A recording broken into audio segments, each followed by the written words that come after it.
Eu não queria nem um pouco estar naquele lugar, e depois de ouvir essa história do Sr. Braga, a minha vontade era de pegar o caminho de volta e me mandar da floresta. Silva, o nosso médico, de alguma forma percebeu a minha inquietação.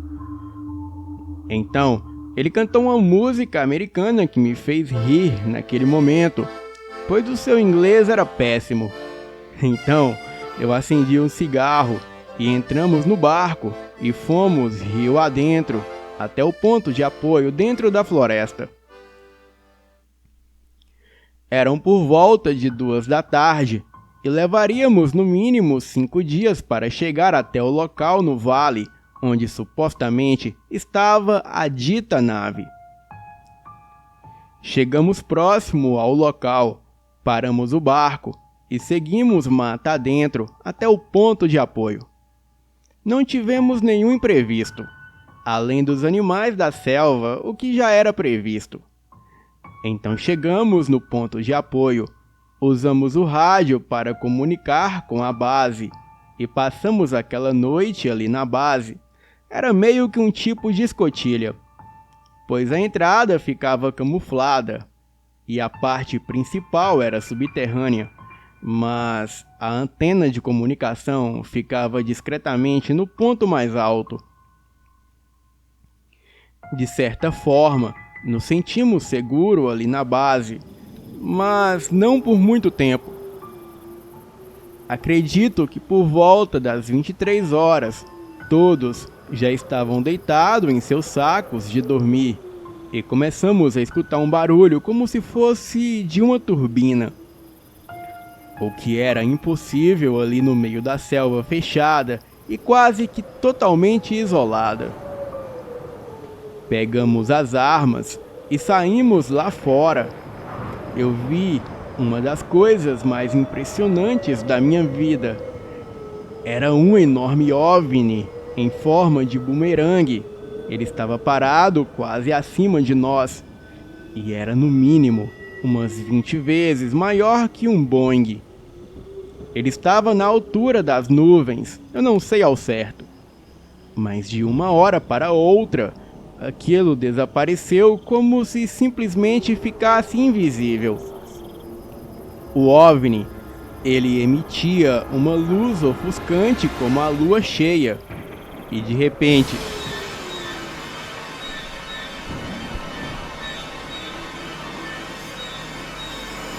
tudo ficou escuro novamente. O silêncio na mata era fora do normal, pois nem os animais noturnos era possível ouvir mais. Eu lembro do soldado Santos dizer que iria embora assim que o sol nascesse. E por nada nesse mundo ele continuaria com a missão. Então, tudo que me lembro daquela noite foi de um zumbido, quando parece que uma bomba estoura do seu lado e danifica o seu tímpano. Isso, seguido de uma luz como de um flash de uma câmera. E a luz e o zumbido eram contínuos. Então, eu senti uma forte dor de cabeça e ânsia de vômito até que desmaiei.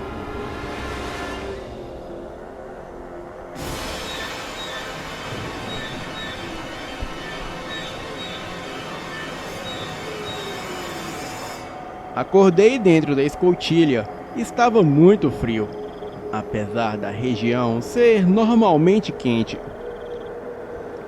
O Sr. Braga estava caído a poucos metros de mim. Ele estava bem, só estava dormindo, assim como eu. Saímos rapidamente lá fora e o que vimos foi uma verdadeira cena de filme de terror.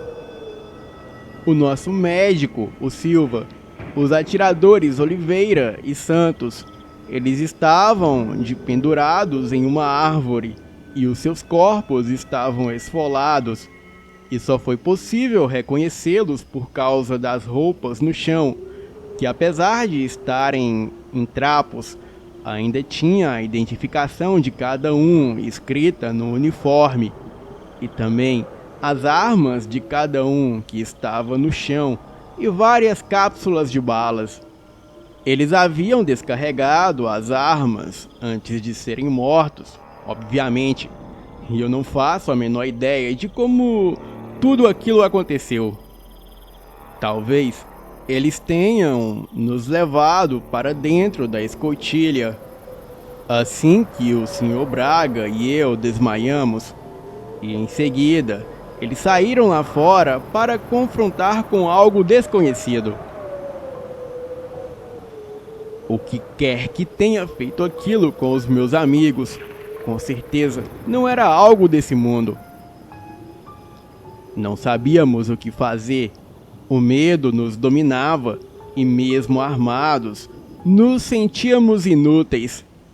Não podíamos pedir reforços pelo rádio, pois além de ser uma operação extraoficial, o resgate levaria mais tempo do que nós irmos embora dali. E também, informar que abandonaríamos a missão estava fora de cogitação. O Sr. Braga, ele sugeriu que fôssemos até uma aldeia que não ficava muito longe dali. A aldeia do povo Banauá ficava a cerca de 3 quilômetros. Então, como era por volta das 7 da manhã, partimos rapidamente. Foi uma longa caminhada pela mata, e como tínhamos que abrir trilha e fazer alguns caminhos, isso nos atrasava, mas logo que chegamos em uma trilha, nos demos conta que estávamos no caminho certo. E cerca de menos de 1 quilômetro da tribo, fomos abordados e rendidos por 5 índios dessa tribo. O Sr. Braga, ele conseguiu comunicar com eles e explicou toda a situação.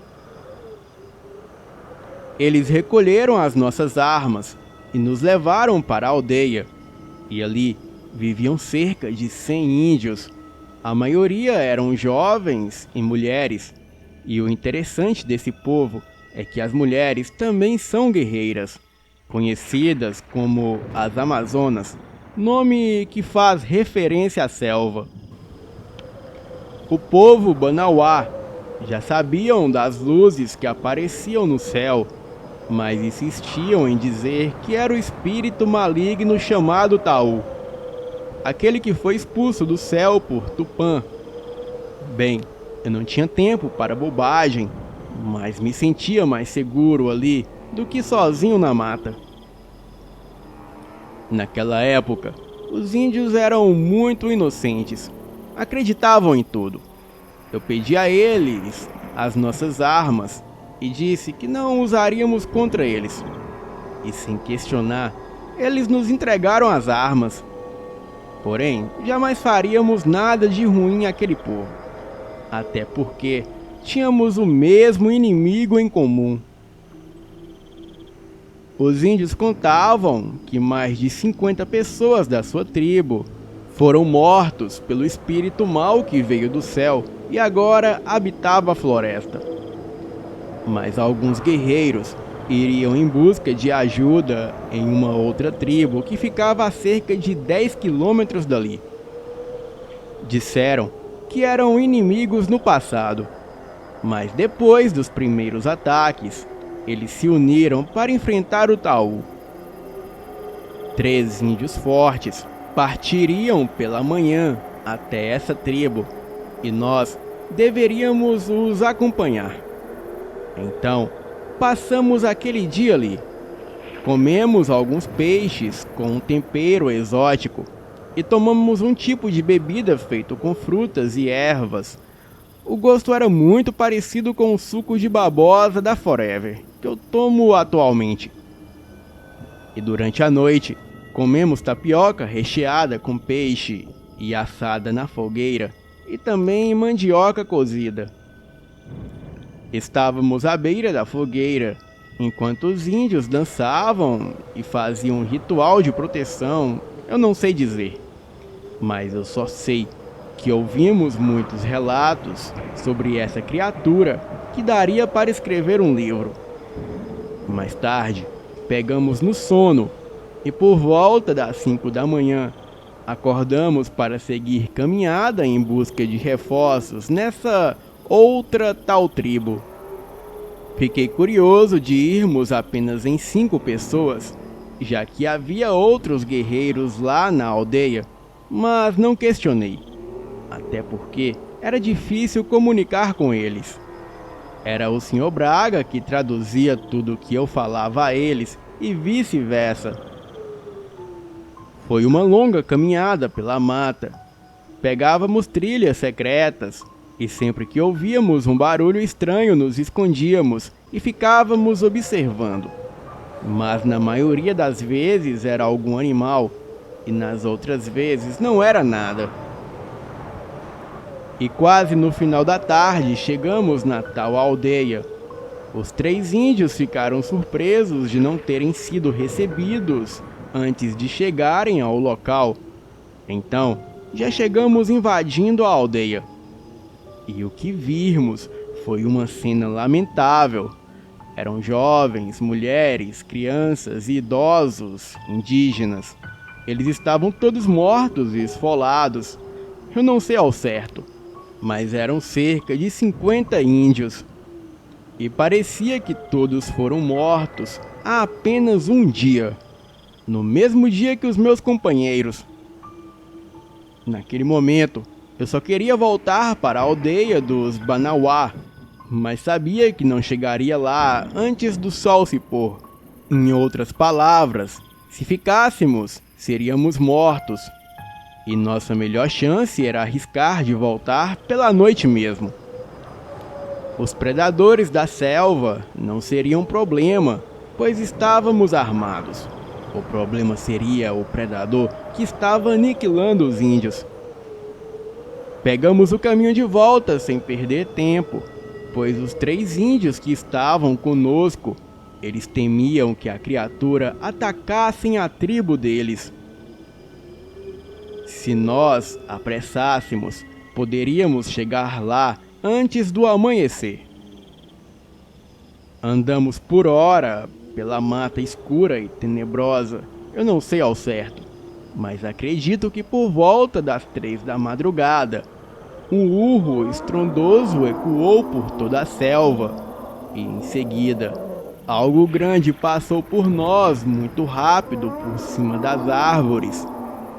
Empunhamos as nossas armas, mas não vimos nada para atirar.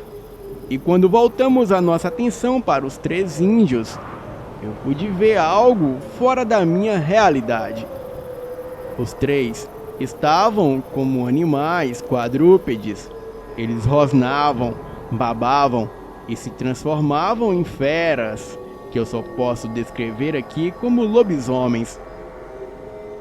Os seus corpos ficaram peludos e os seus membros se esticaram. Os joelhos pareciam virados para trás e as suas cabeças eram semelhantes a de lobos.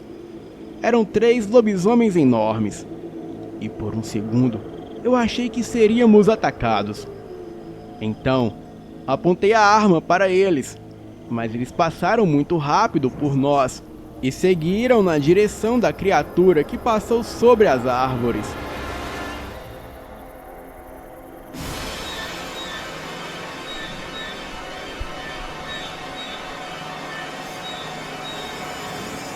O Sr. Braga e eu nos apressamos em direção à aldeia, e eu creio que chegamos depois de 1 hora. Mas o que vimos ali foi um cenário horripilante. Vários índios mortos e outros atacavam a criatura que eles chamavam de Taú. Atacavam com fogo, flecha e lança, e a maioria estavam mortos, enquanto a mesma criatura travava uma luta mortal com aqueles 3 lobisomens. O que posso dizer é que a criatura deveria ter em torno de 2 metros.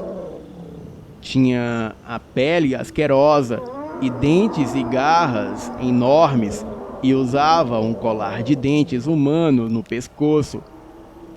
A criatura levava vantagem sobre os 3 lobisomens, e apesar das feras serem rápidas, o alien os pegava e os arremessavam longe.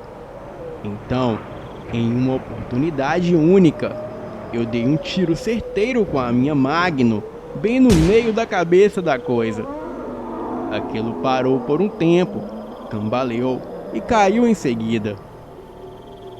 Os 3 lobisomens, mesmo feridos, eles aproveitaram e desmembraram a coisa, dando um fim definitivo naquilo. O povo Banauá, eles comemoraram o fim do pesadelo e, em troca, eles nos escoltaram na manhã seguinte, em segurança, até onde estava o nosso barco, e assim pudemos voltar em segurança até a trilha onde estava o caminhão. Seguimos pela Transamazônica até a cidade mais próxima. E de lá, entramos em contato com o meu superior e retornamos para Manaus e relatamos tudo. A ordem era clara. Não podíamos revelar nada do ocorrido. O Sr. Braga, ele saiu em outra missão com outro grupo, mas dessa vez ele não retornou. E até onde eu fiquei sabendo pelo meu superior, é que ele foi morto junto com todo o pelotão que o acompanhava, mas o que os atacaram, esfolaram todos como de costume. O capitão da Força Aérea de Manaus, Holanda, ele me revelou muitas coisas sigilosas, que pediu que eu nunca as revelasse. Mas em 1997, eu consegui convencer o capitão Holanda a conceder uma entrevista à BBC. E naquele ano, a mídia estava interessada em casos de OVNIs, pois em 1997 foi o ano que começaram os avistamentos do chupa-cabra. Então, a minha entrevista ficou adiada para um mês depois. E no dia da entrevista de Holanda, o coronel reformado, ele contou à BBC detalhes da operação e voltou a relatar os seus muitos avistamentos e admitiu que teve medo de ser abduzido e revelou que a investigação foi amplamente documentada e só de fotografias haviam mais de 500.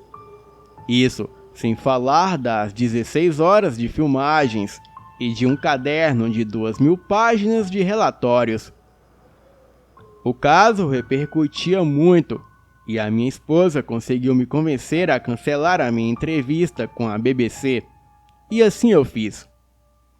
Porém, 2 meses depois de conceder a bombástica entrevista, o coronel Holanda ele tirou a própria vida, enforcando-se no quarto de casa com a corda do roupão.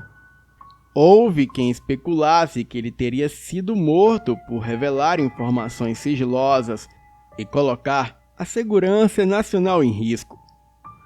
Bem, agradeço a minha esposa, pois se não fosse ela, o próximo a ser morto com certeza seria eu. Eu acredito que Holanda jamais faria isso, pois mesmo velho, as minhas pesquisas não param. E eu sei que outras 2 pessoas que tiveram o mesmo fim que Holanda, eles foram mortos pelo mesmo motivo de querer revelar informações sigilosas. E muitos vão se identificar com esses nomes: Chester Bennington, do Linkin Park, e Chris Cornell, do Audioslave. Bem, eu não posso falar além disso, pois estaria colocando a segurança do narrador desse vídeo em risco. Então, investiguem por conta própria. Boa noite.